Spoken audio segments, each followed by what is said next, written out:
catalyst for change with the chance to thrive. Crystal is the one to stir up gifts and save lives. You get exposure, promotion, and marketing too. And advertise for business owners just like you. On Storytime, your interview is global.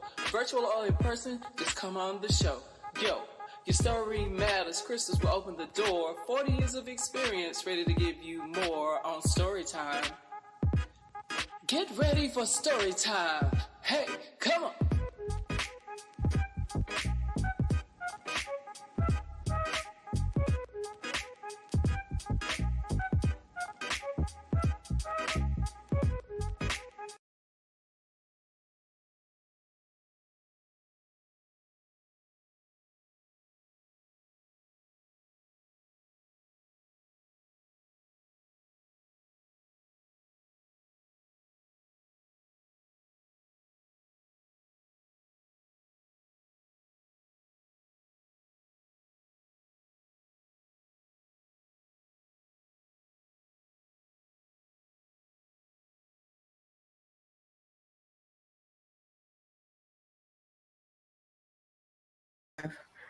A good friend. I like to call him a friend. I've known him for a little while here in the Raleigh area. Young man, Mr. Darryl Lester.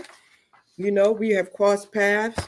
You know, Omega by Psi brother doing his thing with DarrylLester.com.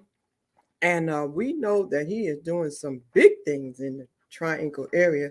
So some of you may have seen him before. So we're going to bring him up so you can see this face and know exactly who he is. I'm trying to get my light right here. And so you know exactly who I am talking about. I know you've seen that face before. All right, let's bring you up to the stage. And why is it interesting? There you go. There he goes. Hey, how you doing? How you doing? How you doing? Well, I'm well. How about you? I can't complain. Listen, I know it's been a busy day for the both of us. I know you've been moving and grooving. That's what you do. I know you are a busy man all the time. So I am not surprised. And I just am grateful that you were able to take time to get with me today. You know, so first, for the people who have never, ever met Mr. Darryl Lester, I always like to ask my guests to start out by telling them a little bit about who is Darryl. Well, first of all, I'm, you know, what do you say? I'm a child of the Most High. So, and I think, I always give honor to God, but also the ancestors, the many that came before me. I give a special thanks to James and Ruth Lester, who you probably can't see the whole quote behind me, but that's my mom's quote. It says, "If your mind can perceive it, your behind can achieve it." And so that is, and then extending from that is being from Marion, South Carolina, a rural place about 50 miles from Myrtle, born in the 60s. And so, I think I came into an incubator of a real village. People talk about it takes a village, but I think I grew up in one of those villages where people, they sacrificed, they took care of the whole. And so if somebody needed something, that's what they did. They shared. And so I came out of that incubator. So my frame of reference around community is what I saw growing up in Marion, and recognizing I grew up on a certain side of the tracks. So growing up on that side of the tracks, there was I think the issue of, we think about race in the country is that I grew up, but my parents raised me in a way to be able to not just to focus on it, but to also learn how to deal with it, but be psychologically healthy while you're dealing with it. Wow. So see, I told you he was deep, y'all. He going deep. Well, let me ask you this. Before we go into that aspect of it, tell me a little bit about your background. Small family, large family, where were you born and raised? And a little bit about who was Darryl the little boy?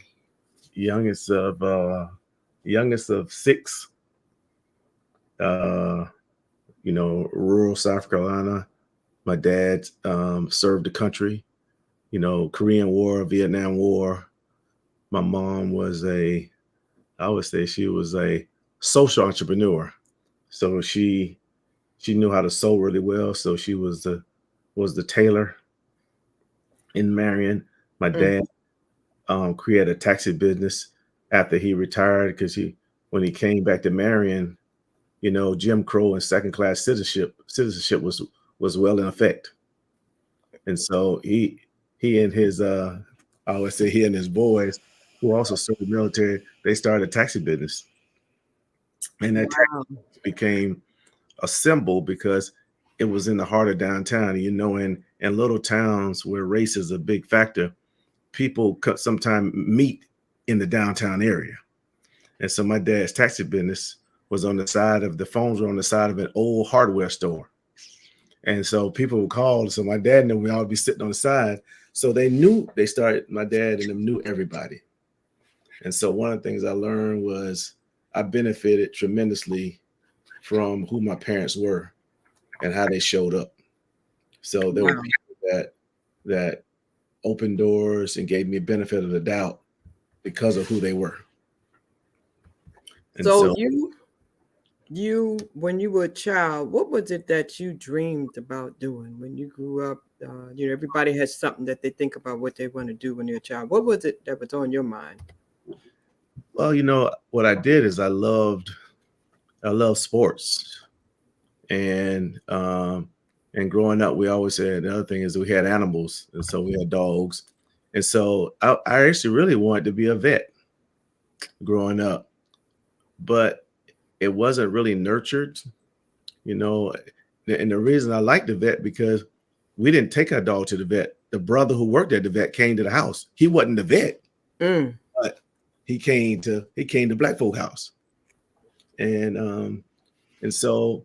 But I also, my mom always, I played ball, so basketball was something that I enjoyed. But I had parents to balance that. My mom was like, if you can spend 3 hours on that jump shot, you can spend 3 hours on that math. And so it was always balanced. And what it was is basketball became a means to an end. I got a basketball scholarship, so it paid for school.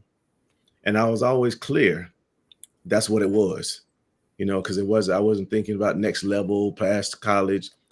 I just knew that it curbed some of the expenses that my parents would have to shell out, and I'm not sure where they would have gotten it from. Wow. So besides your parents, who was it that you looked up to? Everybody has somebody that, as the child, that they looked up to, whether it was an athlete or actor or actress. Who was it that caught your attention? Well, the folks on and I always say you start in close proximity. The neighborhood I grew up in was 800 Strawberry Street in Marion. All those folks. So the first lady that I knew had a PhD lived across the street from me, and she was my math teacher. But it didn't register for me when I was little what that meant. The lady that lived, my other neighbor across the street, was the first teacher that I knew that taught special needs kids. And the thing about it, I just know that when I was little, she would bring kids home. So the kids would be at her house and I would see them. Little did I know later on in life, as I had my daughter, but I saw that. And then my principal lived and one of the superintendents lived at the other end of my street. So I saw, Black folks doing a lot of different things in Marion. And at that time, the church was the hub. Boy Scouts, everything we did was there. Tutoring, we did everything there. Summer camp. So I think the folks on 800 Strawberry Street, the extended people, my basketball coaches in Marion, the other elders that always, and then the lady down the street named Miss Ida Mae Godbolt. Miss Ida Mae Godbolt was the lady that kept the kids when our parents worked outside of the house. She had the child care, but it was around a big tree in the backyard. So we were down there, and she poured so much into us. I mean, she was way wise, way beyond her times, but did not have that formal education. And so Now, she, it's funny you said that. It's interesting because back in the day, we knew our neighbors. We were able to communicate with them. And in 2023, it's a little bit different. Neighborhoods are not the same. People are not very friendly, and they don't have the same kind of relationship. So do you believe that the way you came up then had a lot to do with it, opposed to what you see now with the children coming up now and their neighbors and what you just described? absolutely, absolutely. I think, and you know, I had a community center, and it wasn't no elaborate community center. It had one big pool table, it had two ping pong tables, and it had a bumper pool table. But the lady who ran that, Miss Grice, was an older lady, and she had a cane, and she ain't play. And so all of us spent time, and we had a swimming pool, and during the summer, that's where we spent our time. That community center, in essence, was the child care facility. That's who looked out. That's where we were. My parents never had to worry about where we were, because we went there and stayed all day during the summer. So I do think things are different now, and I think what happens is, I think in times of crisis, we go back to some of those things we used to do in crisis. Mm-hmm. But when there's no perceived crisis, we don't do it anymore. And we've seen it in every situation. You know, most recently with COVID. You know, when people were having health challenges and folks didn't have anything, and people were working from home, people shared stuff. People who making masks and sharing clothes. But as we've gotten out of it, we don't do that as much. And I think now is that people don't want to let people know that they don't have something. So if you think about, if you're struggling or if you got something going on, you know, our folks say, well, I didn't want to burden you. Well, that's the way we came up. You're right. You're Yes. right. You're right. And you know what? I think that has a lot to do with why there's so many mental health issues, why there's so many people stressed out, suicidal, because we were exposed to a lot more, and it was easier for us to understand it. And now society is used to everything being microwavable and too fast, and it's too stressful. And I heard a young Gen Z say to me the other day, it's rough out here. Y'all don't know. It's rougher now. Things are costing more. Well, I mean, they were expensive to us too, but it's a different time, and society just it's different, man. It's real different. So let me ask you this: what is your background, Darryl? I know you went to NC State, right? Well, see, I went to so when I because of a death in my family is how I ended up in North Carolina. Okay. So I came and finished high school at Cary High when there were not, most of my friends were bused in to Cary. And I happened to live in Cary because I came and stayed with my sister. So going from a predominantly Black school, predominantly Black neighborhood to Cary, it probably would have thrown a lot of folks, but it didn't, because my parents grounded me well. Mm. So I didn't, and I think, you know, I think basketball probably had some sense to do with it, but my parents, you know, even though they were not physically there because they had me staying with my sister, they parented from there. And I remember in high school, I was the only Black kid in my English class. Wow. And they were reading, you know, what, Tom Sawyer and Huckleberry Finn. And at that time, you know, that book was loaded with nigger in it. Yes. My How did teacher, that make you feel? You're sitting in the class, the only African American child, and they reading a book talking about niggas. yes. And you know what? She did not change it. And when I got to, I was talking to my mom about it, and my mom said, that's why mom was wise. She said, it was right before I was getting ready to do this senior presentation. She said, you know that presentation so well. Don't you get up there and use no cue cards, no nothing. You get up there and do that thing so well that you're going to make her understand how it's wrong. And I did that. And from that point on to the end of the school year, she treated me differently because I needed cue cards. Yes. And so I think this notion that you know, we still got to be better than, and then I think there are some folks that, well, why I got to be better than? Because you know what? Because I think folks are gonna in 2023, they're gonna look at what they see on the outside first. Yes, yes. And I wish it was different, but as many times, I just say is we want things to change, but sometimes they stay the same. Ooh. And so I've been warned that because I have been given much, then I also am expected to give something back. And I think that in this day and time, I think if each one of us um, finds out what our talent is, and I think God gave us all a talent, right? My talent's not like your talent, right? But we got to use it. We first got to find out what it is. Yes. And I told some young people the other day, I said, if you are not the standard in your view in the world, if you think that people like you are substandard, folks already got you. Because I think it goes back what Carter G. Woodson said, when you control a person's thinking, you don't have to worry about their actions. And he said, you don't have to make them go to the back door. They will go to the back door without being told. And if there is no back door, they will cut one. Psychological thing.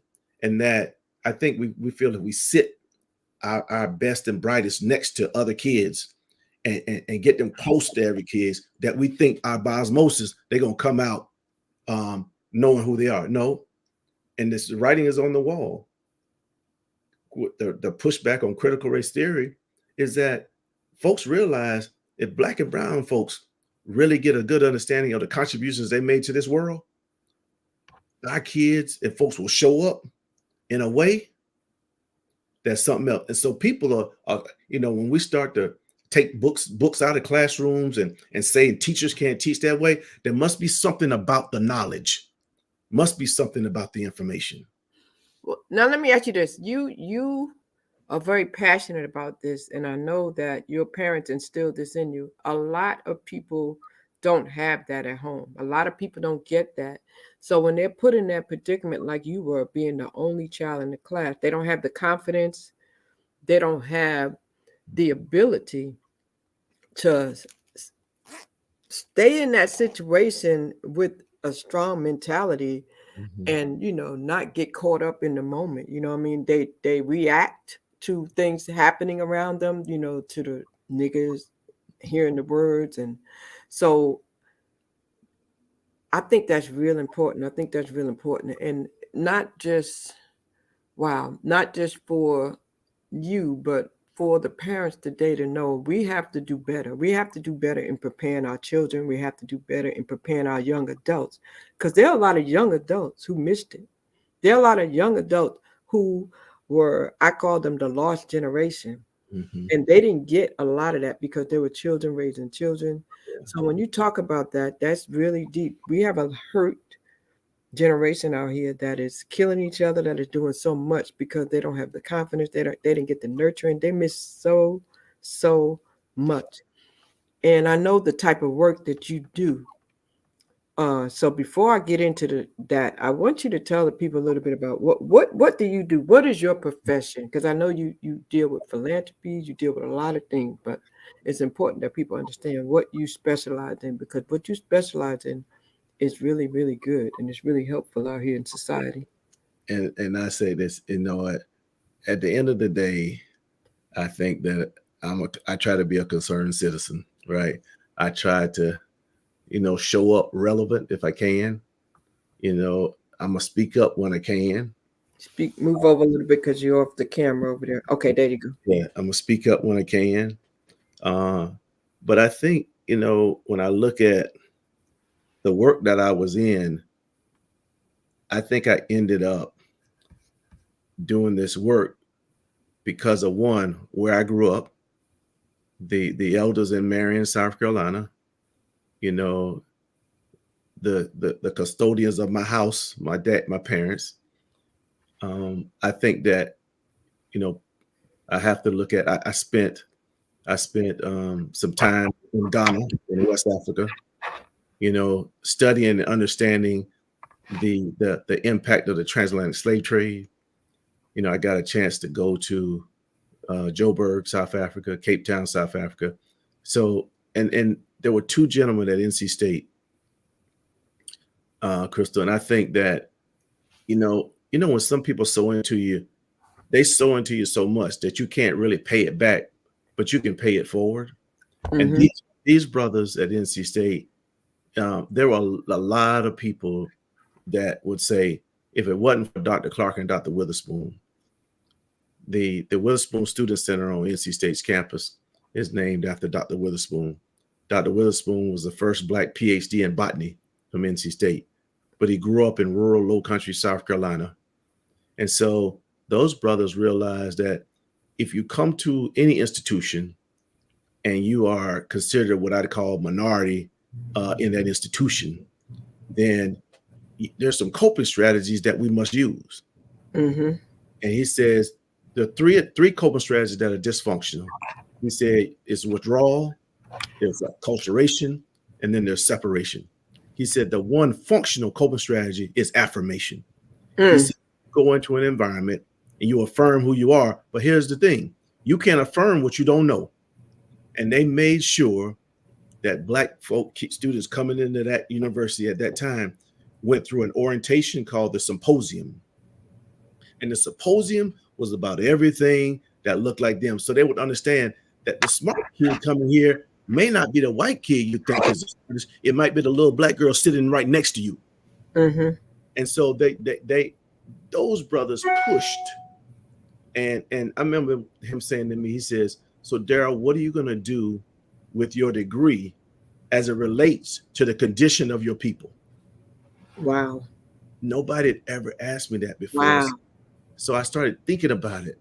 And so now I recognize that for every room that I get in and I look around and there's not many people in like that, I have a responsibility to have a plank to that knowledge and information to some other people that look like me. Not that I have any dislike for anybody else, but this notion that everybody else takes care of their folk. And I think that's good. If somebody allows you to get on the other side, we have folks still that get to the other side. And I recognize that everybody's journey, there's going to be somebody that doesn't look like them that help them. That's always going to be, because there's always going to be a good ally out there, right? But before you knew that ally, Uncle Bubba, Grandma Minnie, Mr. Buddy, those Black folks was doing things for you, so that when you sit in that space, there's no hang up that you can't go back and say, "Oh, I got that." But I said, "No, you didn't." And I think so often that our brilliance, people want our brilliance to be said, "Oh, I just did it all myself." You didn't. If nobody would have sacrificed for you, you wouldn't. Some people wouldn't even be able to sit in a certain space. And I think that's the biggest disappointment sometimes, that when we talk about who really helped us, I recognize there have been a lot of people to open the door, but the first people to push on the door and to tread the ground were Black folks back in the day who came up during times when it was hot. And I recognize I get an opportunity to operate off the shoulders of what they did, not because I went to school and got a degree, but they opened some doors. They pushed on some things. And I think the more we acknowledge that, because the standard for us can be folk that look like us. And I think the more we realize that, Crystal, that because when you think about it, if you think about when they talk about the achievement gap, I asked some folks, I said, who do you think the standard is? If it's a gap, who are we comparing Black and brown kids to? So I can imagine. So when you served, because I know you served as an adjunct professor over there for public administration at North Carolina Central, you did some things at UNC Chapel Hill. So I'm sure everywhere that you go, that you made sure that you instill this in those students. I can imagine. Now, I want to go back a moment first. This man left you with that challenge, and he asked you, "What are you going to do?" So you graduated college. You graduated, and did you get married? Because you have a daughter. Did you get married before you got into really taking on this responsibility and deciding what your career path was going to be, did you go through a phase in your life first where you kind of did your thing, like most of us do, we get a girlfriend, we get married. Did you go through that path first, or did you come out of school and you take the ball running and you look straight ahead into philanthropy and doing all? I came out, undergrad degree in economics and finance, went to work in a field and realized that it wasn't cutting it. It just wasn't, there was something missing. And so I decided that I started doing some research, and I decided to go back to school because I wanted to work on a college campus. I figured that's what I wanted to do. So I went back to school and then I'm getting my graduate degree. And I think when that graduate school experience really put me in connection to a lot of these folks in that environment. I just happened to be at NC State at the right time, because when I say that these two scholars were bringing some of the brightest Black minds in the world to the campus. Wow. So I got a chance I got to hear some of the world's most, I remember they what's the brother's name? Naeem Akbar, who was a big time psychologist, used to come in and speak. They brought in Ivan Van Sertima, who wrote the book They Came Before Columbus. They brought a lot of scholars there, and to be exposed to that, and was, you can't, once you get self-knowledge, nobody can ever take it away. Right. And so they were really good at what they did, because they recognized that whatever table you sit at, you should never sit at that table thinking you're less than anybody else. And that's what they did, and they continue to do.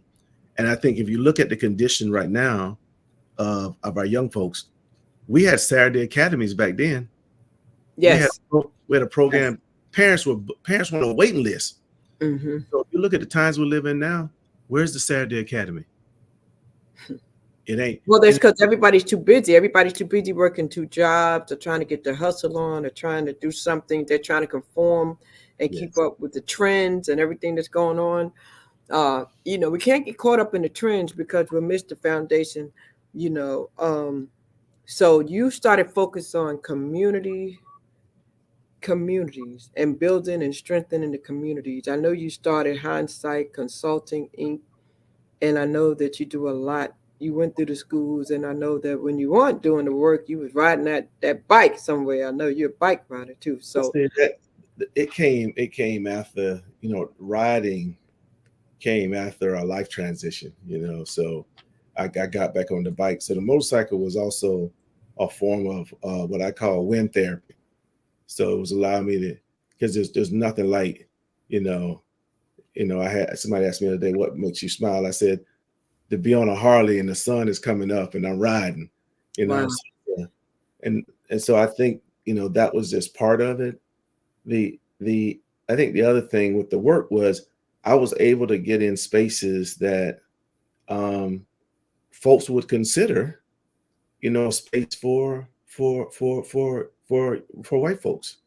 So I worked in philanthropy, and while in philanthropy, what it did was it helped me to reinforce and understand that what produced Darryl in South Carolina was philanthropy.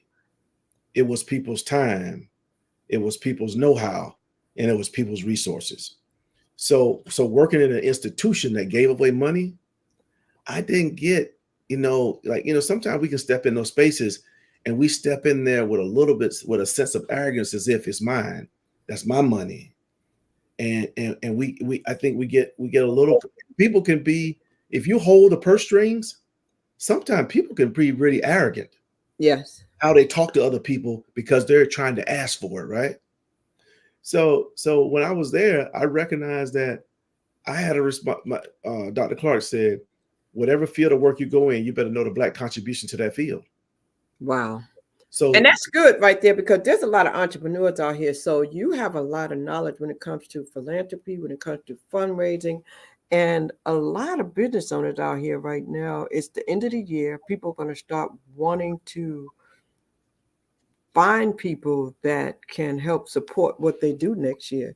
So, with your knowledge in that area of fundraising and philanthropy, what would you tell the entrepreneurs as far as how they need to go about finding someone who may support what they do? Well, Because they need that. there's a little simple book out, and it's called The Go Giver. Mm, It's about 90 pages, but the guys who wrote it were were entrepreneurs, and they wanted to help people to realize if you want to be successful in business, here's some principles you need to know. The first, you could imagine, what's the first principle? The first principle is you give first. So first, that goes against sometime, because I got folks that's deep in the for-profit world, and one of the things they're about is about they want to make that bottom line. Well, what they're saying is if you give first, you will learn to be successful. The second piece is how do you add value to somebody else? So think about it. If you have a product, you're about trying to add value to somebody else. And they talk about that. And that book, as simple as it is, to me, I remember Earl Graves wrote the book, How to Succeed in Business Without Being White. And I remember reading that when I was starting my consulting business. So the first thing is that as they launch their business is this notion that, do you know what your greater what and your greater why is? So why are you creating it? Is it that it allows you to make a living? But there's another piece to that. It also should allow you to make a difference. And so for a lot of folks that have their businesses, and I'm not saying that that you have to, I think this notion that I got to give away my product or something, sometimes it's just adding intellectual capital to somebody else. right. And so this notion of how we help is important. So for the folks that's in the business world, I think they have to think about, how do you add value to somebody else? Why you ask for people to support you, your business? What is it that you can do? Sometimes it's about, I give you, for example, our coffee shops now are allowing people, I think they do it a lot in the city, where you can go in, you can pay down a cup of coffee, something for people who are in transition in life. Think about, sometimes that's very simple, right? That's a micro thing that has macro effects. So we're starting to see more of that kind of stuff happen in community, where it isn't somebody with the big reputational capital that can give. We see all the time, it might be Miss Lula May that lives on the corner, because if Bill Gates rolled into Southeast Raleigh and made a grant to a community center, they're going to say, oh, he's a big philanthropist. If Miss Lula May, who lives on the corner, does the same thing, she's a philanthropist too. But this notion that we feel that the giver can't look like us is this thing is so deep, Crystal, that this narrative affects how we show up. Yeah. So if I feel that what I have is not of value, people got you already, because your hard-earned time and talent, now somebody else has got you to think that it ain't valuable for you to sow it. And that is, to me, that is something. Let me ask you something. Philanthropy, is there a dollar amount? Is there a minimum dollar amount for someone to be considered a philanthropist? You mean if you just talking in terms of money? Now, you ain't talking about the other T's. You ain't talking about the time. You ain't talking about the talent. If you're just talking about the treasure, it's whatever value you place on it.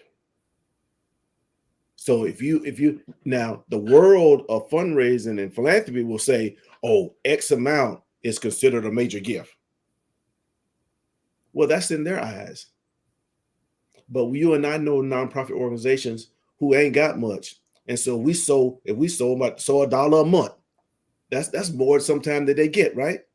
So right. I do think that it is for us to place value on our own stuff. and not let, I recognize that there's a field that we work in, but that field was shaped by people that look like you and I a long time ago. And now they flipping it and saying, oh, what you all did, what we took care of people's kids. We took care of families. So how is it that in 2023, we saying to ourselves, we ain't philanthropists? There wouldn't be no soul in philanthropy if it wasn't for us. Wow.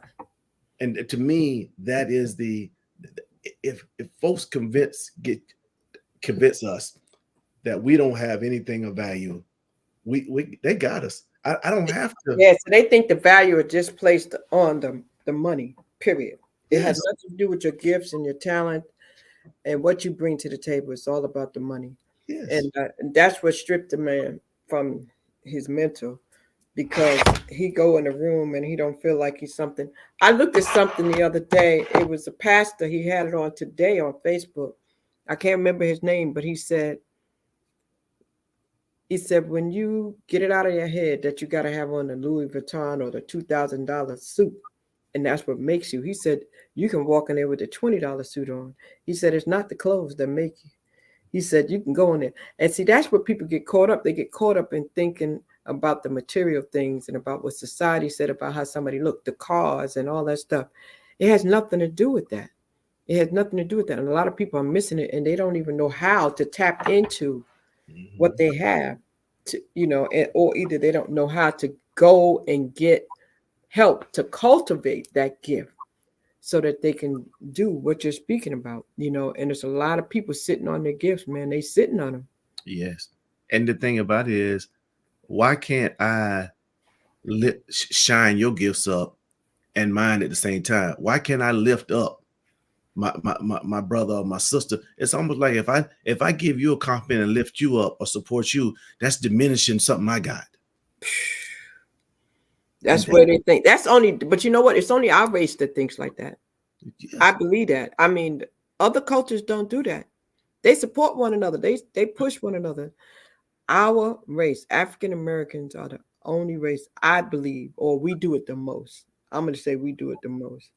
Yeah, I think that that's some the psychological stuff that started when they brought us through began the seasoning process, because enslaved Africans were not docile. They had to go through some type of seasoning process, which is why sometimes some of them rebelled and revolted and then took their own lives. They said, no, I'm not going to subject myself to this. And I think that is when we think about the world as it is that, and one thing I like about, and you probably like this too, when I see somebody that is Black or brown that does something exceptional in an area where traditionally folks have said we don't play in, they get up and they soar. It does something to my insides to see excellence coming from us. That, and I think we have to get to the point that I can get mine while somebody else gets theirs. And me helping somebody else get theirs doesn't diminish me getting mine. That's right. So now, Darryl, let me ask you this. So you started Hindsight Consulting, Inc. Yeah. What is it that you do with that? And what type of clients do you have? Is it business owners that you help, entrepreneurs? Who is your ideal client? Hindsight was birthed out of a personal crisis, finding out that, my daughter was born differently abled, having cerebral palsy and a genesis of the corpus callosum. So one of the things we were trying to figure out how to create a work situation, how we going to deal with her needs and both working. And so initially it was, we transitioned home and we figured it out. So that transition got me to thinking, wow, I could probably, let me see what I could do. I worked in philanthropy. I had a decent network, but again, it always goes back to um, recognizing that somebody, and I always say this is grace. I got extended grace Mm-hmm. in the form of, so I was working in philanthropy, uh, mentor Lynetta Gilbert, who was going on her way to Ford, was creating her portfolio, and she needed some consultants, and I got an opportunity to respond to an RFP, and that began the journey of opening up my eyes to um, unraveling philanthropy in Black community, in our community. Began to talk to people about what it was, how you act on it, and then we sought out trying to lift up an old tradition, which was giving circles, you know, and so which has always been, which has been around for a long time. When crisis happens, folks pull what they have, and so hindsight was the vehicle that I created to do consulting work. But for like 14 years, our tagline was demystifying philanthropy. But that demystification led to a lot of what I call written print, written work. We had an article in Black Enterprise, an article in Time and Country, Town and Country, and to me, all that was that was God's sense of humor. God was like, "Hey, y'all folks down there doing this little thing, go giving circles," and it got lifted up. And so I remember my mama saying, "Son, I didn't know you had it like that." I said, "I didn't either." I said, "But because you think about, you're in one magazine that has Black folk at the center, and then you have this other magazine that happened to do a special issue on philanthropy." Wow. And so that was the humble, that was the probably the most humble part of the journey, is that, you know, because it takes things like that for people to really lean in on. You can be telling them about something and they be like, "Yeah, Darryl, that little giving circle thing." And then when they see it, they're like, "Oh, it must be something." Well, I didn't, for some people it takes that to pull them in, but we knew what we were doing was valuable. And it wasn't just this notion of pooling time and talent and money. It was really about, how do Black folks become civically engaged? Now, before I go into the giving circle, you said something. You talked about your daughter and you talked about her being differently able. First of all, I have to say you have done an amazing job with what I've seen, and being a supportive parent and just being there to make sure that she has everything she needs and to be able to adapt with her lifestyle. And I think that's important because a lot of parents don't know how to do that. They get overwhelmed when they have a child that has autism or cerebral palsy or any type of limiting disability. They look at it like a disability or inability. And you said the word differently abled, which was so powerful. Okay, so which means you are able, but you just do it differently. So I want to talk about that for a moment because somebody might come back and do this replay and watch this and go, wow, I never thought about it like that. How did you come up with that concept of your daughter being differently able instead of being disabled? I didn't, you know what? I didn't do it. So the broader field that works with young and elders like mine, the field is what has progressed. They're the ones out there talking about. So when they talk about diversity, equity, inclusion, they're talking about accessibility too. So they're talking about when people give a name on something, does the name put them in a box? Yeah. Or does the name say that they have ability? And so, when I heard, because I progressed too as a parent, but when you sit in a space for 20 some years with a kid, and the thing about it is, it's not an easy journey. And then when you go to a, kind of a co-parent type situation, when you're having, one parent is keeping the kid and one parent is keeping the kid. And so I think, my ex and I, we just try to figure it out. Right. And what we did is, And as I was one of those dads that I just refused to, you know, have to go through somebody else to learn something. So I decided I'd sit in the space myself. So I would show up to those IEP meetings. And then, you know, by doing that, it helped me to understand that, you know, you can be concerned about things that are close to your own family and circle, but it's not till you begin to advocate for some broader changes. And for us, you know, Danielle was a kid that went to a playground and wanted to learn, wanted to just play. And so that led to talking to some other parents, you know, that led to the building of Sassafras All Children's Playground. And so that led, Yes, I remember seeing that. I remember seeing that. so what was a private thing became more public, because now you learn it might be just impacting your kid, but it's almost like sometimes, and I'm gonna be sensitive when I raise this. It's like when somebody loses a child or something. It sometimes catapults them into being more of a youth activist, and they start doing stuff. So one of the things is that can we be concerned with the issues of others when the other didn't hit our door? And I think, you know, with different able kids, my thing is the gift was for me. You know, my daughter helped me to understand a lot about the world. And and kids and young people and old people like her.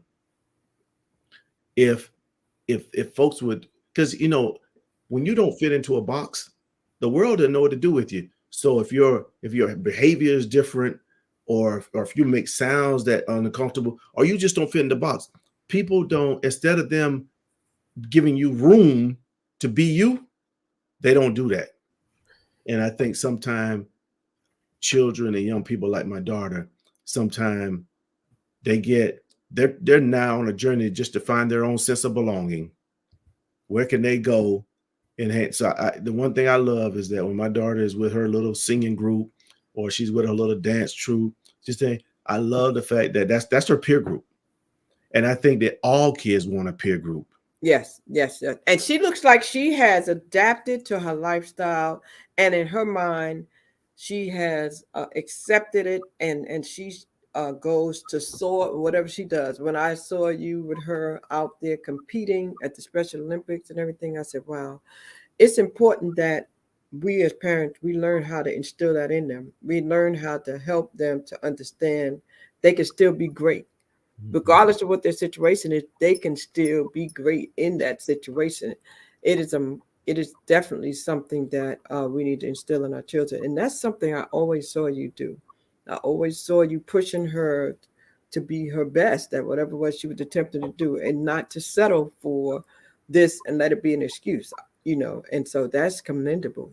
What would you say to any parent out there who maybe just got a diagnosis or just found out that they have a challenge ahead of them with themselves or a spouse or a child?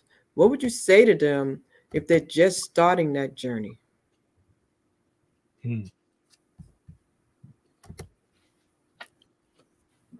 I think what I learned is you can't be concerned about what your friends in the world think. Because I think sometimes if we have a kid that is differently abled, that has some cognitive challenges, you know, the tendency is, let me keep them tucked away.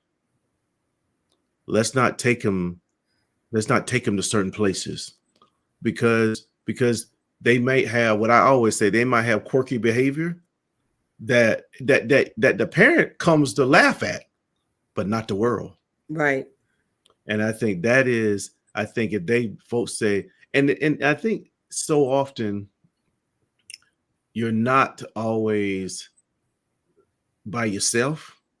And I think once you get past the fact that this is the kid I got, and I'm going to take them into public, and if things happen, you know, we'll just work through it.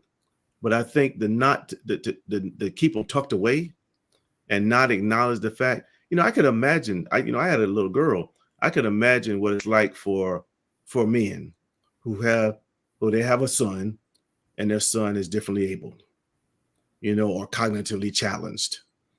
And you might have been a big time athlete, but now you don't. So your own journey has to take place first, because if it doesn't, then that kid won't get the best of what you have to offer, even though they may not be able to sprint and play football or basketball. So I recognize that. I'm not sure what impact Danielle will have on the world. I don't know, but the mere fact that she interacts with the Qs when we walk in the mornings, she interacts with the Buffalo Soldiers Motorcycle Club.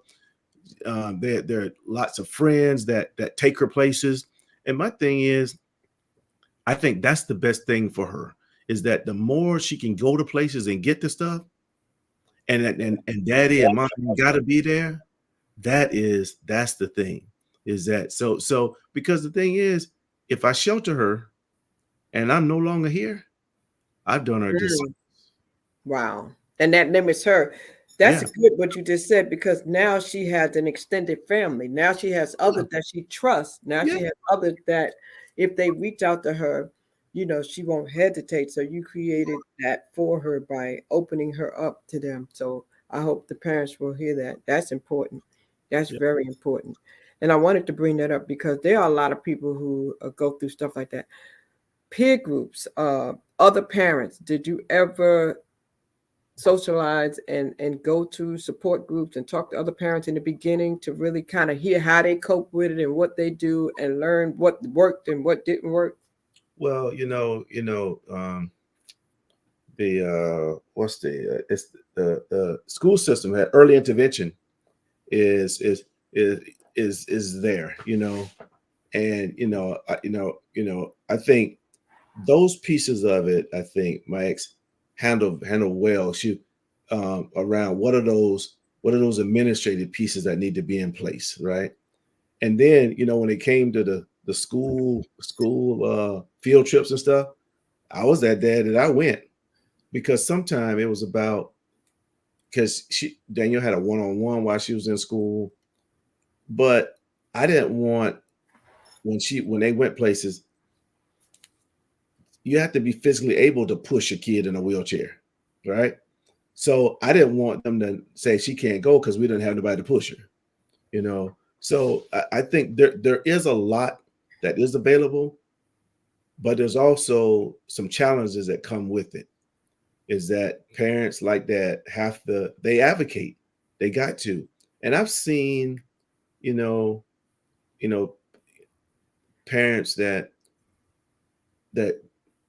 they're like, no, they ain't taking on that system. So they try to do as much as they can based on this thing. And especially there are a lot of young boys, Black boys, that are artistic, that are in the spectrum. And when I think about mentoring programs, folks not really setting up mentoring programs for those type of kids, even though they can really, really benefit from, having that type of mentor. But it also requires special training. Yes. Yeah. And I think, but those are the kids that when they get connected to mentors and stuff, they are, it's like they get in the world, And so right now you see, when I went to a conference the other day, this lady who was the keynote, she spoke about her son. He had passed, I guess, a couple of years ago, but he ended up working at the University of Kansas for 20 years. And her whole keynote speech was about their journey. They said he wasn't able to fit in a group home, and they were trying to figure out. So he wants some sense of independence. So these white guys at a frat house ended up just kind of taking him, and they take him to the frat house, and he get to hang out with the rest of the kids, just like he was one of the frat, right? So I think the more access that parents can give their kids, and there are a lot of, Danielle benefited from a lot of free programs.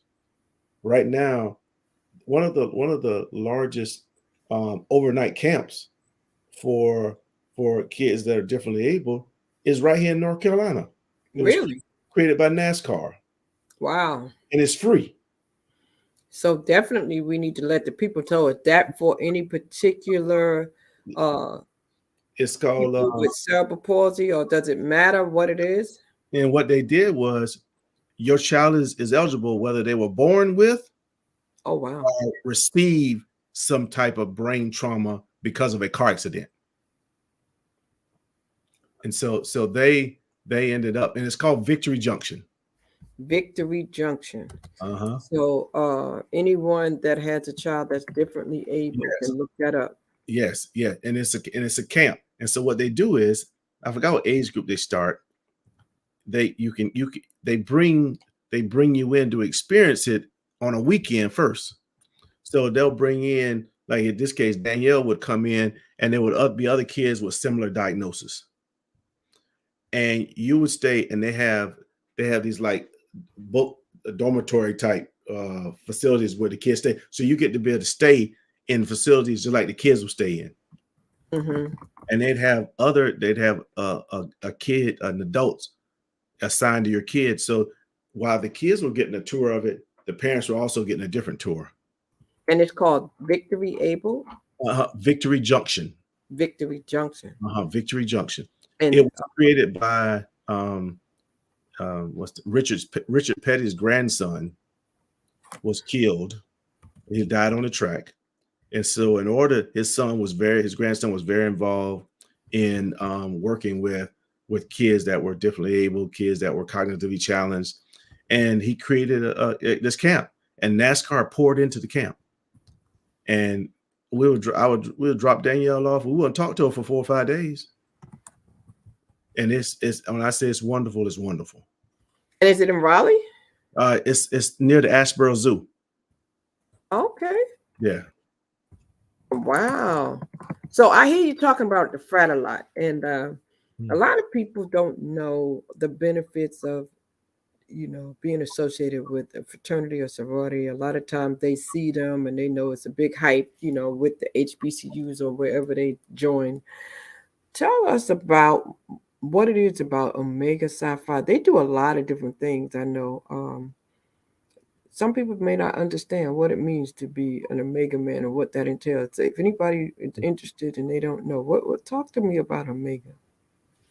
I think the level of friendship that exists within the frat, and that's not saying that you have that level of friendship with every brother, no. But so, for example, I walk with a group of Qs in the mornings. We call ourselves Fighting Trim. Chris Bunn, who's also a pastor, but also Harry White. They started this walking group. So we meet and we walk. They walk every day. On the weekday, it's not as many, but on the weekends, it's a lot more. And so, but the mere fact that, Crystal, that we always have on purple. So for the last few years, there are people that stop their cars and say, y'all are such an inspiration because we see somebody in purple out here every day. Or they'll see us praying in the parking lot. Personally, for me, to be able to have that. And so when we're out there, yes, some of these guys are in the pulpit, but our conversations are about real life. We don't, it doesn't come out there. We don't curve conversation.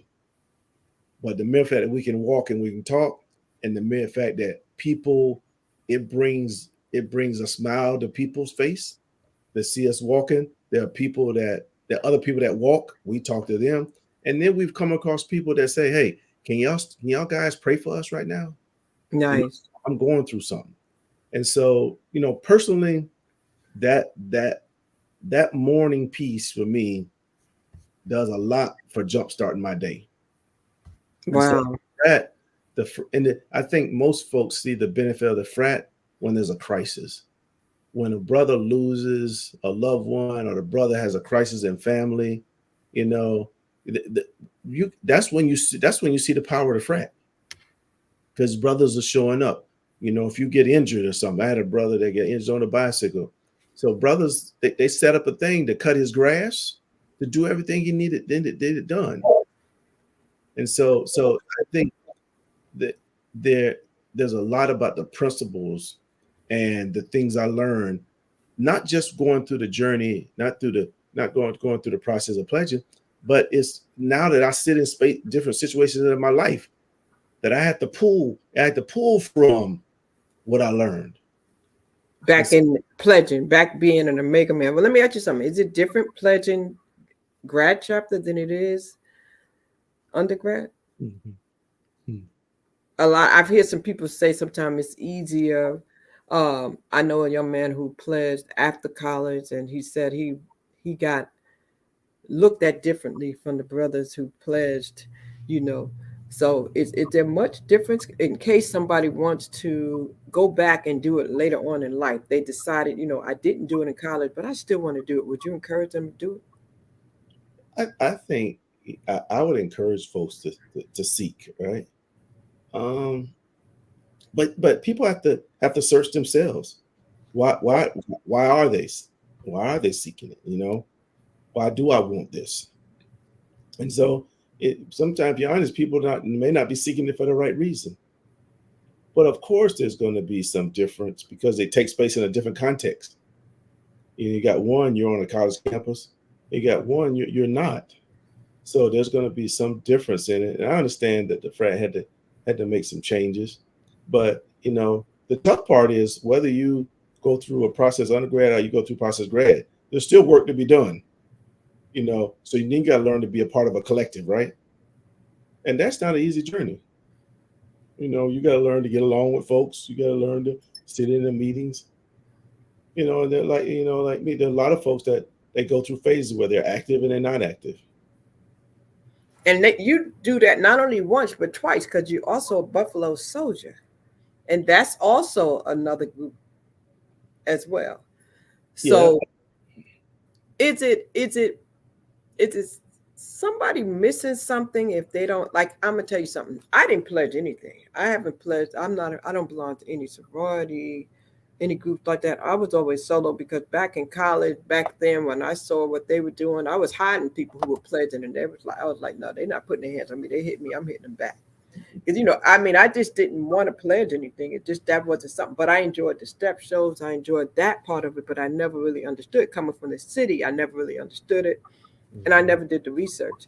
But one of the things I admire is the fellowship. I see the bond. I see how y'all are there for one another.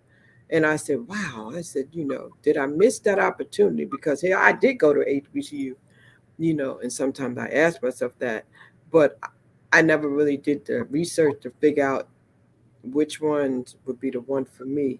I'm friends with everybody and all of them, from social fellowship to sorority. So, but it's just interesting to see. And I just wondered about that from the grad chapter because I know a few people who went back and did it at the graduate level. And I don't know that I would ever do it now, but I just wanted people to understand if it would be worth it, if they would feel accepted and respected at that level. Yeah, well, like I said, whether you went through undergrad or grad, once you've gone through the journey, you are a brother or a sister, right? Now, whether folks inside who are part of those organizations embrace you in that way, that's irrelevant, really, because it's about you, right? It's not, you're not doing it for them. Yes, you're doing it for you and what you're doing it for. So I think that's important. It creates an interesting dynamic, I think. But at the end of the day, if whether the person went through a process where they pledged a year or 6 weeks or however, once they are part of your organization, I think then you got to learn to embrace them and uplift them, and so I think they are in. But as human beings, we can have some hangups about stuff, right? That we gonna hold on to our stuff until I die, even though my stuff is jacked up, right? So I think it's in essence, regardless of how you think they came in, can you embrace them? You know, we went to college with people, and everybody that graduated, we ain't like, and we don't think they're good representation. You know, but they still alum, right? They still alum. And you Yeah. know what? But you know what? The funny thing is, as you mature, as you get older, when I go back to the homecomings now, it's like you see people that you are happy to see that you might not even like back in school when you were younger. But as you get older, you appreciate the fact that you're still alive and that you still have mobility of your limbs, that you can go and you do things and you don't even care about that. You know, you are just happy to see everybody. So Yes. that is very important. But now let me ask you this. So with what you do now, what is your mission now? What is your calling now, so to speak? Because I know you have so many gifts and so many talents. I know you do things, you're consulting nonprofits out here. You're helping with all the organizations you work with. What is your passion now? If somebody were to reach out to you right now, what is it that you are looking to help people do and you So want people to call you for? I went from working in the for-profit sector to going back working in higher education, and a lot of my work in higher education was creating a path for students of color who were matriculating. Okay, so that led to um, uh, me working in what I call the larger nonprofit space. So, Public Allies, which is a national service leadership program, was in Durham. I was a part of the founding staff with that organization. Well, Michelle ran Public Allies Chicago. So it Mm, was something about this youth leadership stuff, right? So I did that. Then I went into philanthropy, right? And then philanthropy led to consulting.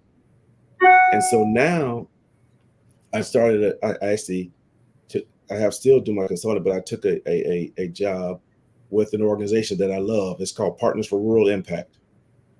And it was birthed out of Berea, Kentucky, in eastern Kentucky, in the Appalachian region, which is considered to be one of the most poorest regions in the country, right? So here's Berea College, which is the only tuition-free college in the nation, that gave birth to an organization that used to only do work in eastern Kentucky. Now this organization is doing work in multiple places, multiple rural places across the U.S. That is cradle to career work, from birth to death, or mm. they birth. So they're doing real work, right? And I think when the CEO, approached me, because I had met her when I was doing something else, and then um, the sister that they brought on, after talking to the sister, I said, I'm in, because I know what it's like to grow up in a rural space, and if I can take my time and talent to work in these rural spaces, Mm-hmm. and I'm excited about the work I do. I love it. And part of what I get a chance to do is I worked in philanthropy, right? Which was this, let's build with the big P, the treasure, right? But Mm-hmm. now I'm looking at the other end of the pipeline, which is the time and talent.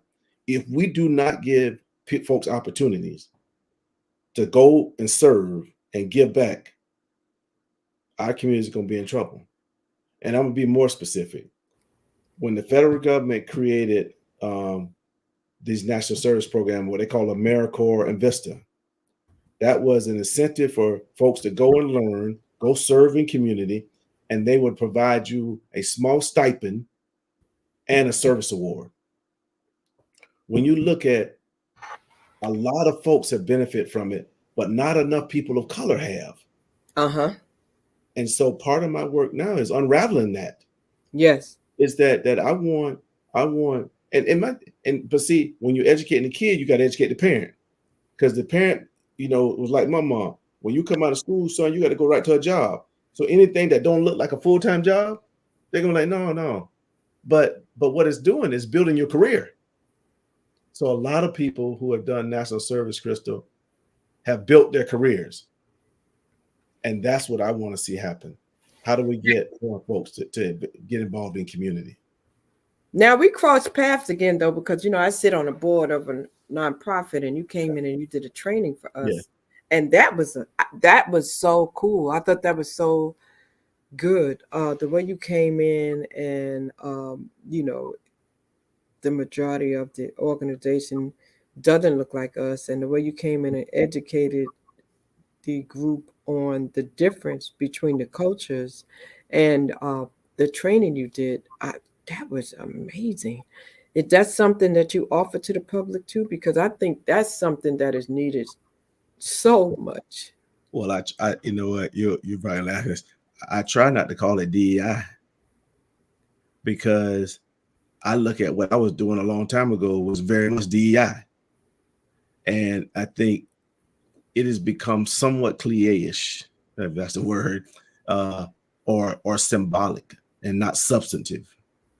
So folks have been lifting that up. I'm like, so what were you doing 10 years ago? Was this not an important thing then? So I'm glad that folks are lifting it up. But if you lift up the curtain of diversity, equity, inclusion, and accessibility, when you slide that curtain back, there surely better be something behind it. And I think so often we lift up the curtain with all of this pretty language and these statements. And when you pull the curtain back, ain't nothing there. Well, that training that you do for diversity inclusion needs to be in all companies. It needs to be in the schools. It needs to be really something that people need to have because it's very educational. I saw a change in a lot of people after you did that. I saw a lot of people's perspective change. You have a great way of making people realize that we are all human, and but we come from different backgrounds. But that's just who we are. But there's nothing that makes you better than us. But it's just who we are, and I just love it. And I hope that you really are offering that. And what is the program called? In case somebody wants to know what it is that we're talking about.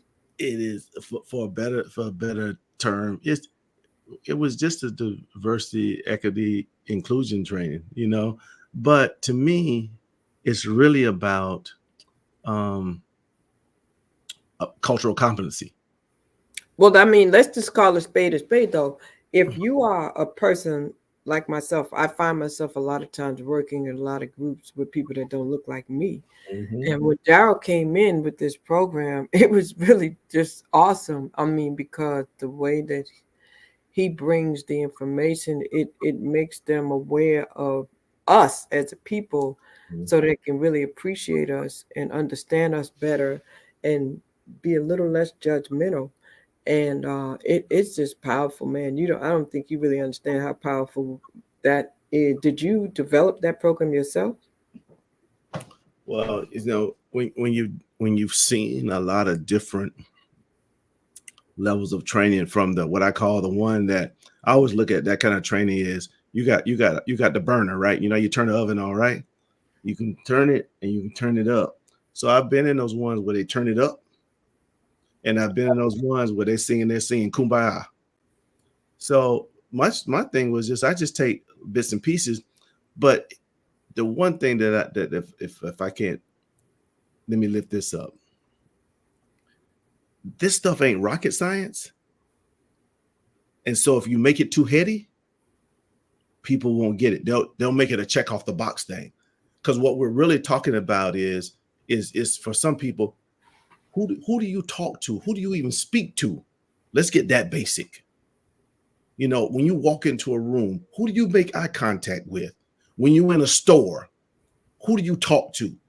And I think if we don't make it that basic, because to me, that's what it is. Because I can be doing trainings and I'll walk up to a place and I'll get there early. And there are folks in there who won't look at me and won't speak.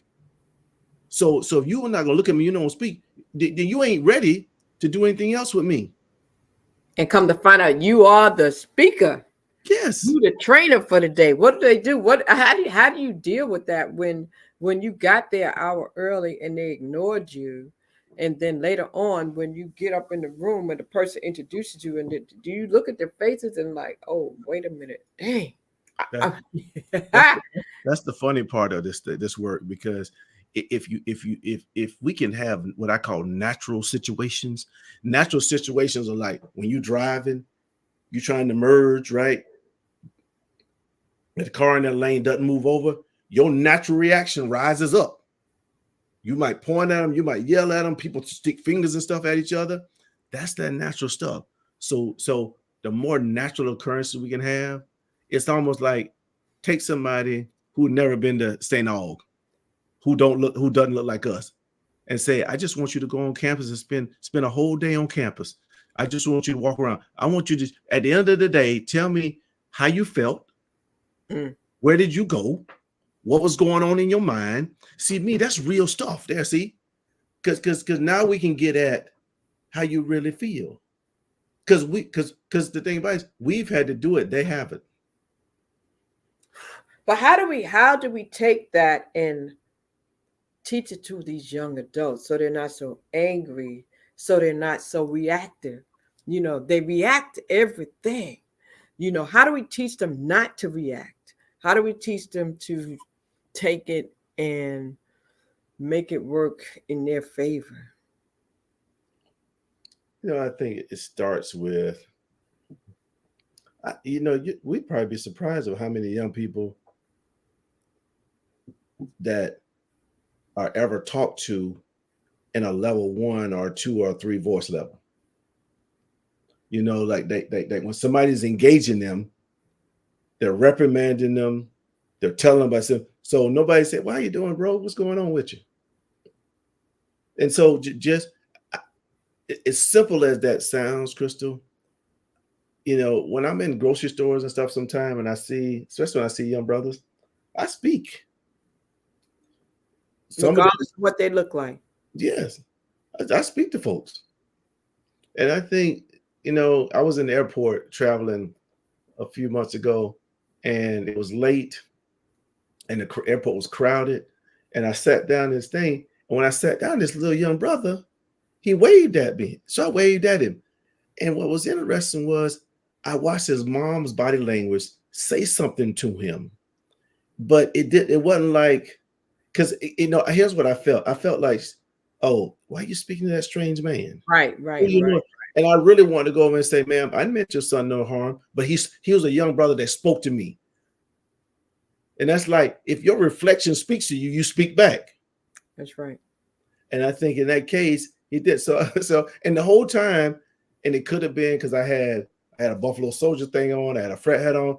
It might have been something that had resonated with him, right? But I really wanted to go over to him and say, I'm not somebody that means your son any harm or anything. He made eye contact with me. Guess what? I made eye contact back.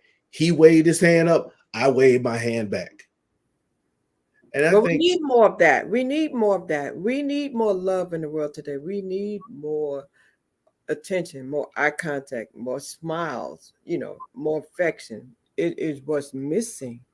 I think that's why so many of them are angry and so many of them are empty. I mean, they're missing that. There's so many missing parents in the home.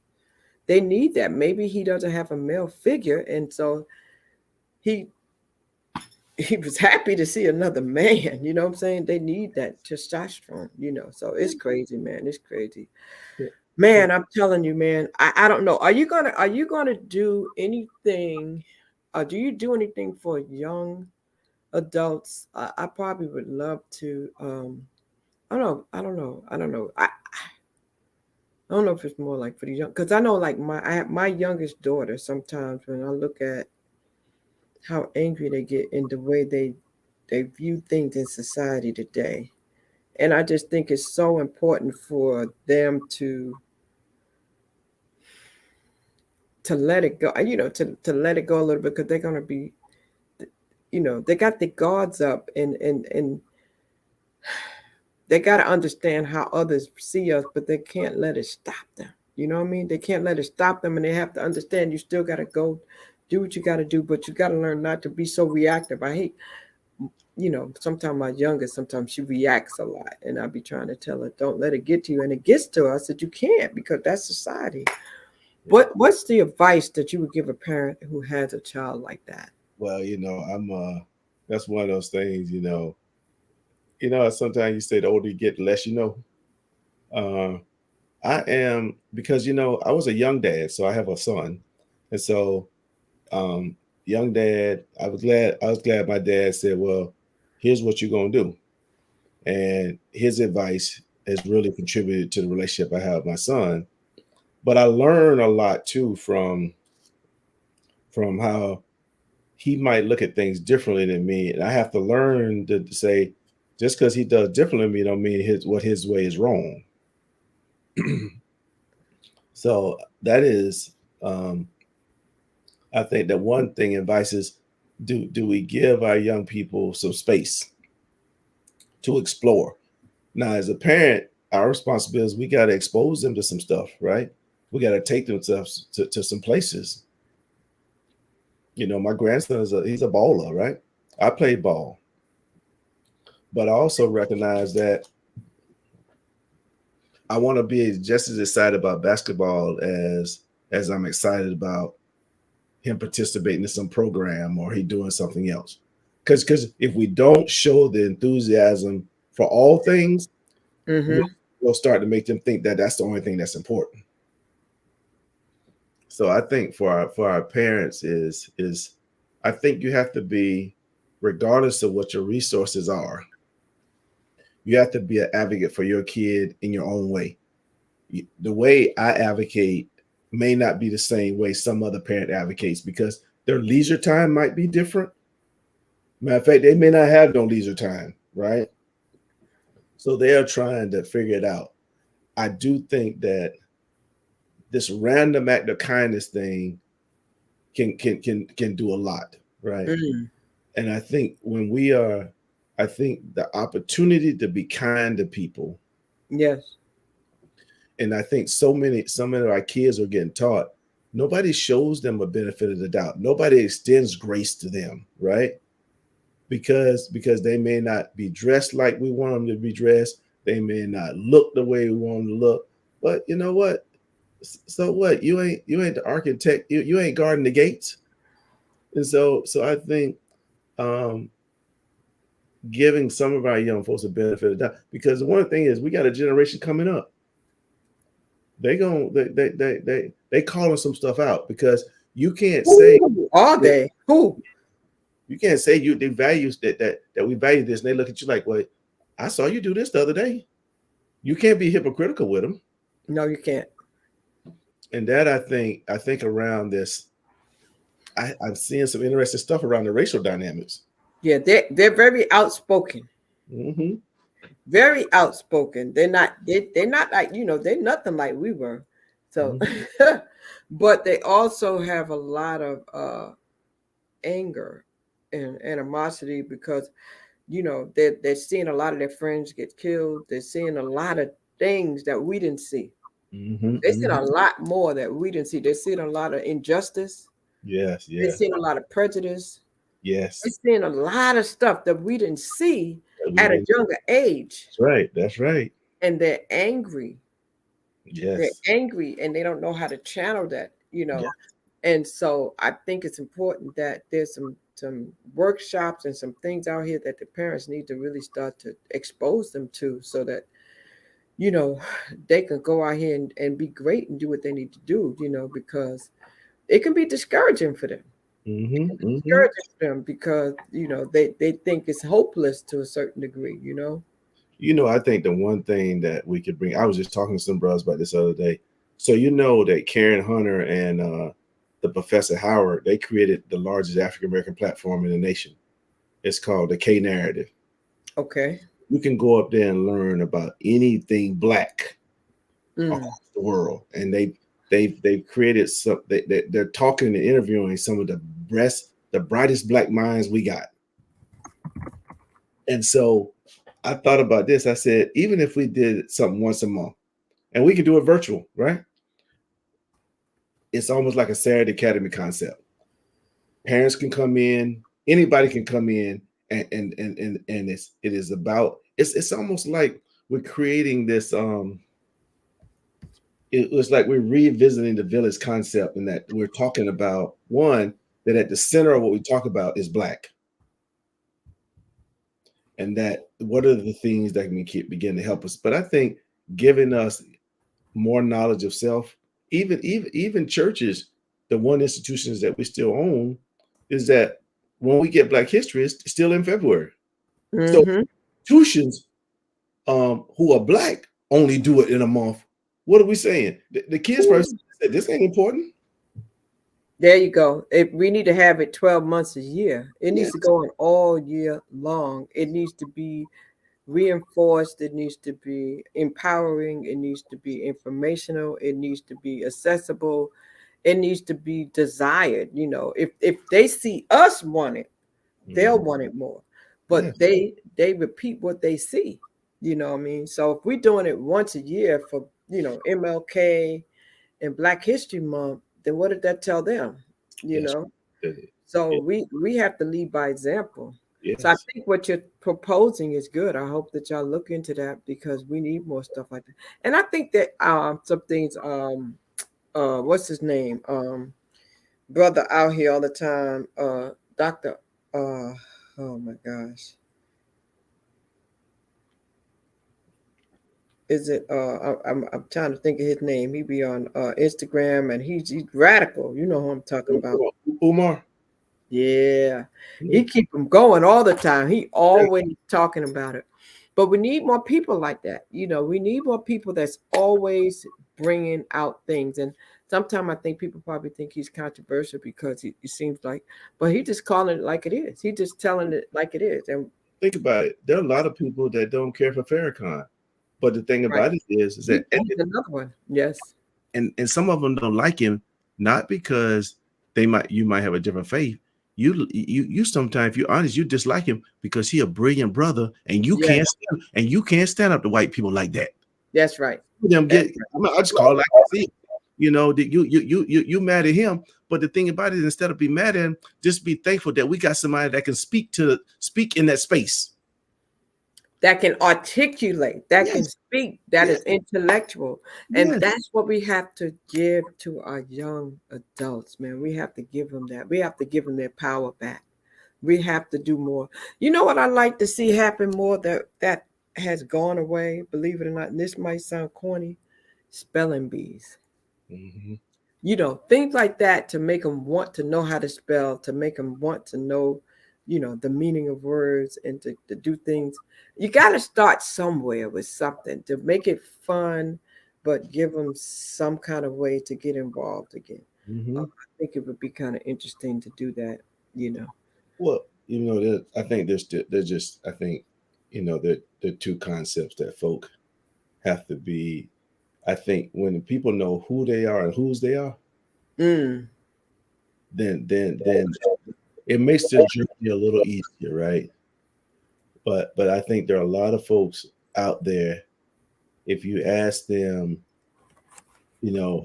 how much they know about themselves, it is, and we're raising a generation, and one, they don't, as much as people MLK is talking about, they just still don't know who MLK is. They didn't know who he was. And that means that if they don't know who he is, what happens in the classroom when there's conversations about current events or something around race? How do you speak to something that you haven't spent enough time with? And I think that is doing our folks a real disservice. It's Yes. almost people when they first get, it's like when they first discovered a relationship with God, Jesus, they excited, they on fire. I said, what would you think if you really find out who you were? You'd be like, oh, because there's those outcomes of self-knowledge. There's self-help, there's self-preservation, there's self-discovery. And so once you learn to help you and preserve you, that means you're gonna do things to discover you. It's like the sky is the limit. Because you remember the old saying, the teacher used to say, if the teacher can learn, the teacher can teach it, you can learn it. If you didn't learn it, they didn't teach it. And I think I think we should be just as thirsty for information and knowledge, because we were the folks that put the intellect in the intellectual. That's right. That's Yeah. right. So you said it started with self-help, self-preservation, and what else? Self-discovery. And those are things that people Those are the outcomes. the outcomes of self-knowledge. So one, if you think about it, when you start to learn to help you, one, and then when you preserve, and the preservation means that now that preservation extends not just to me, but to other people.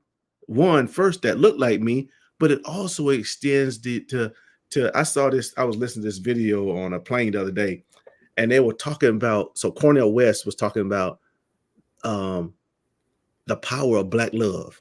He said, what we have shown the world is, he said, you think about the level of love that Harriet Tubman had for Black people.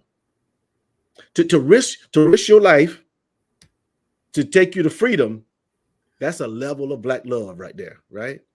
Right. To the point that you didn't want to come, well, I'm gonna have to point a gun at you because you don't know what freedom is like, and you don't think you deserve it. I think, and when his last piece, he said that this concept of Black love wasn't extended just to Black people. He said we extended it to white people too. And when I thought about that, I said, when you put it in that context, is that the folks that what the Black Panthers did was still out of a level of Black love. And what people did to move our struggle was because they really did love Black people. Because why else would you do the work? That's the truth. Well, Don, let me ask you something. What do you have going on now? Or do you have anything coming up? Any workshops? Anything that you have that you want to tell the people about in regards to services or books or anything that you get ready to do?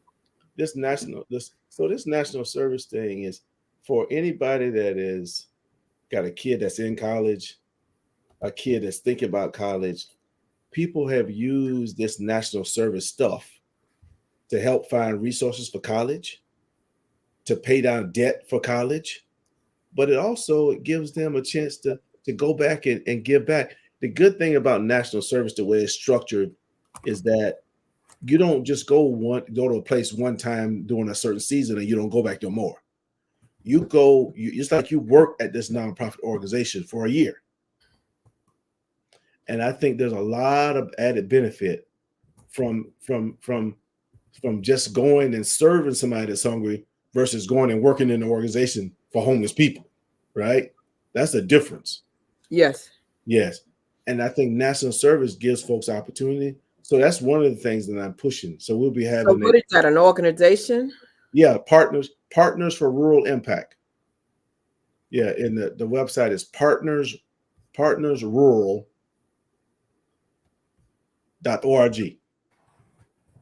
Partners, RURAL. Yeah. Partners and RURAL, right? .org. Partnersrural.org, yes. Okay. And that's where you're saying people need to go and they need to find out about that, because that's where they can get some good information. And so they can reach out to you there. Yeah. That's the organization I'm working for. But the national service stuff that we're trying to demystify, Crystal, is this thing called AmeriCorps and Vista. Even though, the way the federal government set it up, it doesn't pay a lot of money, but the added benefits of what it does for a young person. They even have there's a program called Foster. You ever heard of Foster Grandparents? I have. That's a national service program. They have that in the schools. Yes, that's they're placed in the schools. Yes, but that is a national service program. Okay. So how can people reach out to you to find out about it? You want them to email you or phone call? So email address you can get. So at Partners for Rural Impact, that's the organization. It's Darryl.Lester at partnersrural.org. Okay. And so then DARRYL, 2 L's? Yeah, no, one L, DARRYL, and then LESTER. So it's Darryl Lester at, what's the email? Don't forget to put the .net, Darryl.Lester. Mm-hmm. What else? And then the other one is give back No, what's that email? Darryl.Lester at Partners Rural. .org. .org. Yeah.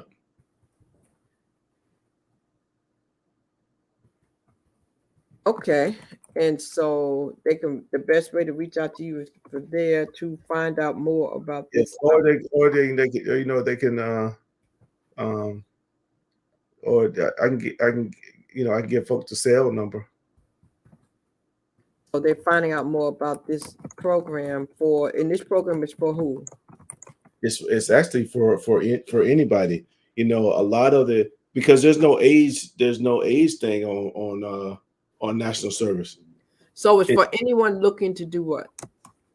If you want to, it depends on how you look at it. For some people, it says that they're trying to get a job. So the national service becomes a place where they can work. So it's looking for opportunity. Yeah, because what it does is that the benefits of national services. So if there's a young lady that she's a single mom and she does an American position, they pay insurance and they give money for childcare. Okay. Yeah. So you heard what he said. If you're looking for opportunities for work or for information, reach out to Darryl Lester at Darryl.Lester at partnersrural.org to find out more about this program and the different opportunities they have, because it sounds like there's multiple opportunities. Oh yeah, there's a lot going on in this area, and so it can be because people are looking for employment, or it could be that people are looking for a way to maximize their existence through service. Wow. So how can they call you? What? 919 604 0745. But and then on during MLK is they have on MLK, there's a national MLK service day.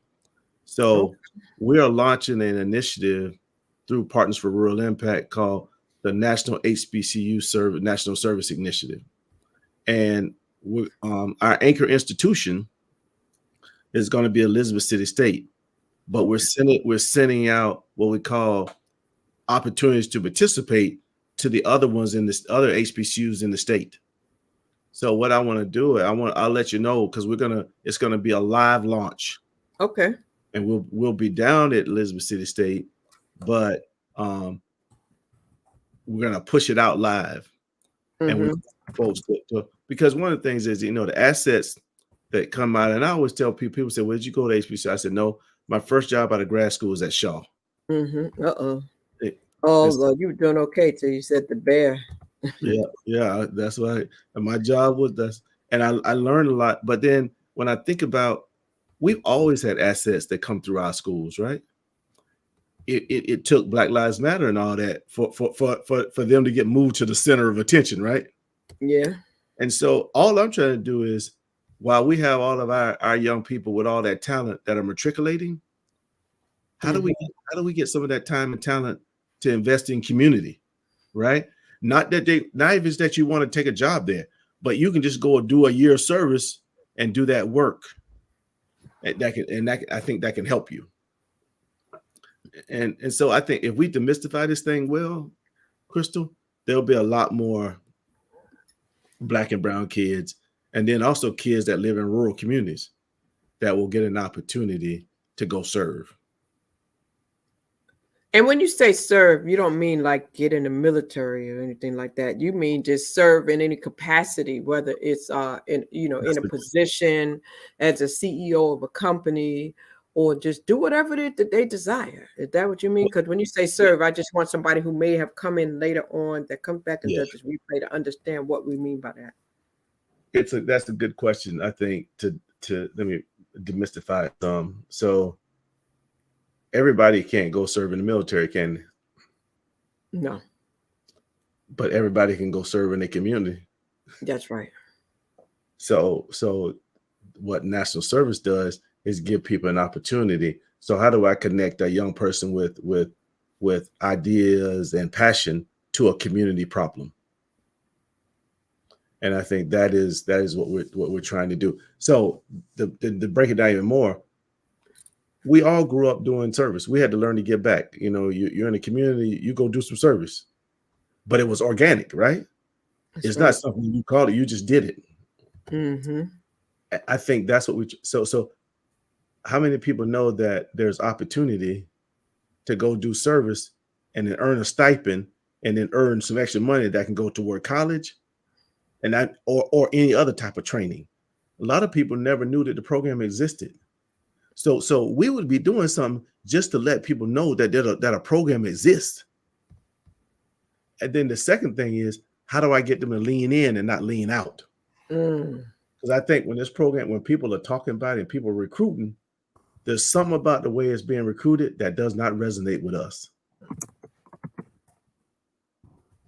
And so I think that's part of the journey that I'm on is demystifying for people what this is. Yeah, I think it's important that people understand. And then, like you said, stay tuned for the launch coming up in Elizabeth City. Well, I appreciate you. And if they want to learn more, they can go to the website at partnersrural.org and really. And there may be people looking for positions because Partners for Rural Impact is hiring. You know, I do work. I'm remote. Okay.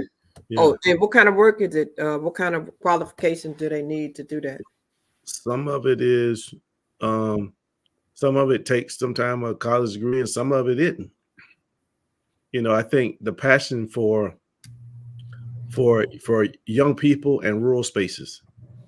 So if you have a passion for change in rural, so that when they go to the website, they'll see they go down to the careers tab. You'll see positions that are listed. Wow. Well, guys, I hope that when you check this out, that you will share, and I'll definitely post this in different places like LinkedIn and everything. And I appreciate you taking the time to tell people about this because that's important information for parents who may have some young adults who need employment, and then somebody who might be looking for extra source of income. Yeah. And once again, you know, reach out for Darryl to find out about that diversity inclusion. Reach out to him if you need to find out about fundraising or philanthropy. He can help you if you have an entrepreneurial, I don't know, if you have a business and you're looking to find out why you can't get people to donate to you. Contact Darryl. He probably can tell you what these people are looking for before they will make a donation. You know, how you can get their attention. You know, a lot of times small businesses, they don't know how to go about doing it. They don't know where to go. They're looking at these 990 reports and everything, but they still don't know what approach to make. You know, so I think that's good information too, because there's a lot of money out here to get. There's a lot of grant money and money available out here. There's a lot of people who donate money. This is the time of year where everybody's donating. The fourth quarter, tax write-off, people are trying to get it out there. So I think, you know, maybe a workshop and that might be good too, you know.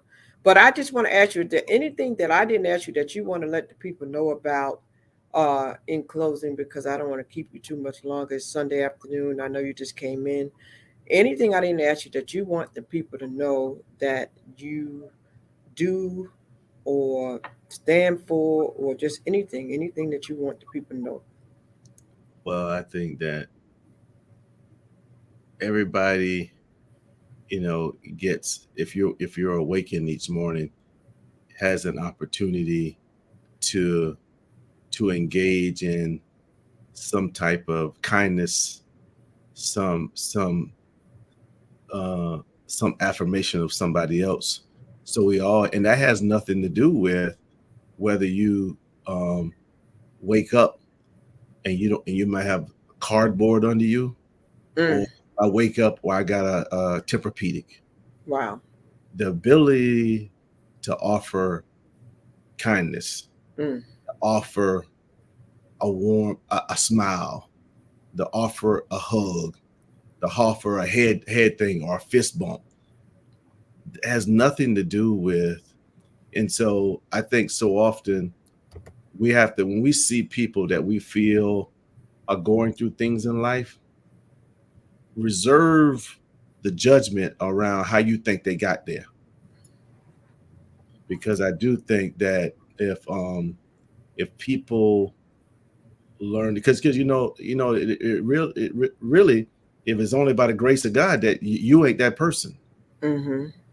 And so I think if people, you show me people who are excited about life and that give when they come out. So the time they walk out their door, you can tell by their body language that they value that time that they above the ground. Mm-hmm. And I do think that, and I think we've seen too many examples over the last few years. You talk to your friend one day and the next day they're not here. So when the opportunity you got to get up and to do something ain't got nothing to do if you driving a hoopty or you driving something nice. Everybody can extend a hand of kindness, and I think during the season that we coming up on, I call it the season of thanks and giving. Yes. So hopefully more people will find, and I'm not talking about just functional rescue. I ain't talking about relief. I'm talking about when you extend something to somebody, you need to see that person's your liberation tied up in them. That ain't that I'm giving them because I feel, I feel so sorry for them. No, that ain't it. That's it. Say that again. It's not that you're giving them pity. Yes. Right. And you can have empathy. Yes. Because a lot of people don't know that they might be one paycheck away from being in that situation. Thank you. That's what a lot of people miss, because just as quick as you earned it or you inherited it or you made it, you can lose it in the blink of an eye. Or you could wake up and with a stroke or anything. One situation away from and you might upside down. And you say, and you might be that person that you frown at standing in the median or standing at the stop sign. I tell people all the time, I don't care if you don't get my dime, look at them. Yeah. Ooh. The mere fact that you came, look at them. And you know what? Now that's deep. That's deep. Sometimes for a woman, you might roll the window. Now I'll do this. I'll roll my window up. I'll lock my car. Yeah. Because that's called being cautious. That's cautious. But I will look. I will pray. Yes. I will say, Lord, I hope they're okay. I will begin to say, yes. You know what I'm saying? And sometimes if I'm in a situation, if it's daylight and it's a safe situation, I might give them it. Sometimes if I don't have money on me and I got water, I'll hand them a bottle of water. Yes. So, an act of kindness. So I appreciate what you said. When you said, look at them, that's deep. So what you're saying is don't try to act like they're invisible, because, if that was you want somebody to look at you. You would want somebody to notice you. And you just can't be judgmental, because it is so true. People are in situations because of life circumstances, because somebody passed away, because they lost their job, because they went from a 2-income to a 1-income home. So many reasons. They had to close their business. It's not always because they had a bad habit or they're on drugs. It's not always that. We are in a different situation in 2023. So we have to be real careful about how we judge one another. So I appreciate you for telling people to be kind. Kindness, not only because it's Thanksgiving next week, not only because Christmas, be kind every day. Be kind every day. Smile, say hello, because you don't know what that person is going through. You don't know. They might not have had nobody else to say hello to them all week. Can you think about, I always say, we'd be in trouble if you say Jesus show up on at the stoplight on right there on that little busy section by Golden Corral up there, where you see people say, I said some of y'all be something else, and the man himself show up. Oh, Jesus. I say y'all be. I say you better be careful about how you put put judgment on people. Yeah. Because there's a lot of times it's interesting. I like Darman. You ever look at Darman? Darman is on YouTube. Darman has a lot of scenarios, and when I do a lot of my videos, I remember I used to watch him. But he has some great skits that he does that are mind-boggling, that are thought-provoking about scenarios. If y'all don't know who Darman is, look him up. Dharma. I think it's MAN. He will make you think about it. I remember there was one scenario where there was a lady that was stuck on the side of the road. She was stuck on the side of the road. And I'm gonna tell y'all this in closing. She was stuck on the side of the road, and two people passed her by. The first guy, he looked at her, he overlooked her, he was mean to her, he was disrespectful to her, right? And then he kept going. The second person was a woman, and the woman was so kind, and she went out of her way to help her, and she went out of her way to see what she can do for her. Well, ironically, both of these individuals, the man and the woman, were both heading to a job interview. They were heading to a job interview. And when they got to the office, Yes. they were both trying to do it. And it was for some position. And the man doing the presentation, he didn't like the guy, his arrogancy and everything, but he was impressed by the woman, So he was already impressed by her and about to offer the job. But lo and behold, somebody came in the office, and it was his mother. Well, the lady on the side of the road turned out to be his mother. And when his mother came in the door, she was like so shocked to see the woman that had went out of her way to help her. And so now this man was so grateful. He was like, oh my God. He said, I knew you were the right person for the job. But now it was like he laid out the red carpet for her. And the guy was like, no, what about me? And the mother looked at the man and said, you? Oh, no. And she told him what he did. Not only did he not get the promotion, but he got fired. He got fired. And it's like, you just never know who you are mistreating and where you're going to see them again, guys. You just don't know. They might be the person that have to hire your children. They might be the doctor. You just don't know, man. You got to be real careful. And you don't want to do it because of that. You just need to do it because it's the right thing to do. It's the right thing to do. So, Darryl, man, I thank you so much for your time today. I appreciate you, man. Let me know when you decide to do that. I'm going to look up that organization, too. Okay. I've seen the other links, but, you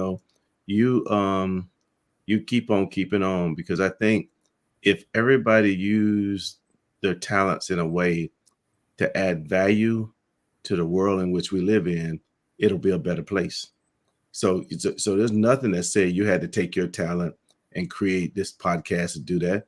You saw it as a vehicle to enlighten people, to give people information, to change minds. And I think I think so often people get stuck on acting because they feel they ain't got it all a certain way. No, you use your own gifts and talents and lay it out what you think is going to make a difference. But what we don't get to do is sit back and talk about, like Stokely Carmichael used to say, if people are talking about the struggle, if you ain't participating in the struggle, sit down and shut up. That's it. And you don't get to tell me what my value is. That's right. If I went by society does things by numbers. They do things by ratings. I don't go by society. I go by because I know what I have to offer. I know what is given people. I know what they get from it. So it is true what you said earlier about knowing the value. It is so true about that. Don't get caught up in this world. Be not transformed. Don't be transformed by the world, because it'll mess you up. It'll mess you up. You'll miss your opportunity waiting and going by the world standards. You will miss it. You have to know that you know that you know. You see what it says on the wall. If your mind can perceive it, your behind can achieve it. Your behind. I love it. I love it, because he took it and said, we're gonna make this my own. So he took it, because I used to always say, if you can believe it or you can conceive it, you can achieve it. You can achieve it. And then he said he took it and broke it on down. If you're behind, get your behind over there and go do it. Just do it. Like do it. That was Ruth Lester saying. So I tell people all of that. And there's those little words right there is deep.